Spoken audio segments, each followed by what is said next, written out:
સામે સતત ખોટી ફરિયાદો, દબાણ અને કાયદાનો ખોટો ઉપયોગ થઈ રહ્યો છે.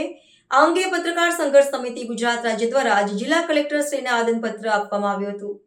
સમિતિના અધ્યક્ષ અમિતભાઈ પટેલ દ્વારા જણાવ્યું હતું કે પત્રકારો સમાજના અરીસાની જેમ કાર્ય કરે છે. તેઓ ભ્રષ્ટાચાર, ગેરરીતિઓ અને જનહિતના મુદ્દાઓ ઉઠાવે છે, પરંતુ આ પત્રકારોને દબાવવા માટે કાયદાનો ખોટો ઉપયોગ થવો અત્યંત ગંભીર બાબત છે. આવેદનપત્રમાં મુખ્ય નીચા જણાવવામાં આવ્યા હતા, જેમાં પત્રકારો સામેના ખોટા કેસો રદ કરવા, પત્રકારોને કાયદાકીય રક્ષણ અને સુરક્ષા આપવા, પત્રકારિતાની સ્વતંત્રતા માટે સ્પષ્ટ માર્ગદર્શિકા ઘડવા, દબાણકારી કાર્યવાહી કરવા તંત્ર સામે કડક પગલાં લેવા.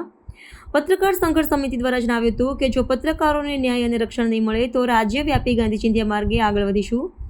પત્રકાર સંઘર્ષ સમિતિ ગુજરાત રાજ્યએ સરકારને અપીલ કરી છે કે લોકશાહીના ચોથા આધારસ્તંભ તરીકે પત્રકારોને જરૂરી રક્ષણ આપવામાં આવે. પત્રકાર મિત્રોને હિત અને રક્ષણ માટે પત્રકાર સંઘર્ષ સમિતિ હરહંમેશ સેવાકીય પ્રવૃત્તિ સાથે 24/7 ઉપલબ્ધ રહેશે. આગામી તારીખ 16/11ના રોજ રાષ્ટ્રીય પત્રકાર દિવસ નિમિત્તે પત્રકાર મિત્રો માટે પત્રકાર સંપર્ક ટેલિફોન ડિરેક્ટરી 2025નું વિમોચન પણ સંસ્કારી નગરી વડોદરાના આંગણે રાખવામાં આવેલ છે. આજરોજ અમે બધા પત્રકારો બોડેલી સેવા સદન ખાતે પ્રાંત અધિકારીને આવેદનપત્ર આપવા માટે આવ્યા છે. હું નૈનેશ તરવી, હું કલેડિયા ગામે જે ભૂમાફિયાઓ દ્વારા માટી ખનન કરીને એક ખાનગી જગ્યામાં નાખવામાં આવતી હતી તેને હું ઉજાગર કરી હતી. વર્ડ પર ટુડે અખબારમાં એ અહેવાલ પ્રસારિત કરતા મારા પર ખોટી ફરિયાદ કરવામાં આવી છે, તેને અમે સખત શબ્દોમાં વખોડી કાઢી.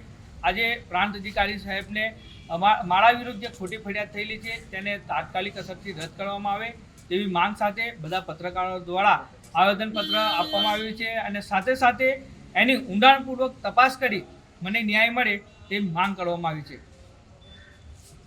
બોડેલી પ્રાંત અધિકારીને એક આવેદનપત્ર પામ્યો, જેમાં અમારા પત્રકાર મિત્ર નૈનેશ તડવી, નસવાડી તાલુકો, જેમણે એક માટી ખનન થતું હતું, માટી ખનન જે ભૂમાફિયાઓ દ્વારા કરવામાં આવતું હતું તે કલેડિયા ખાતે નાખવામાં આવતી હતી.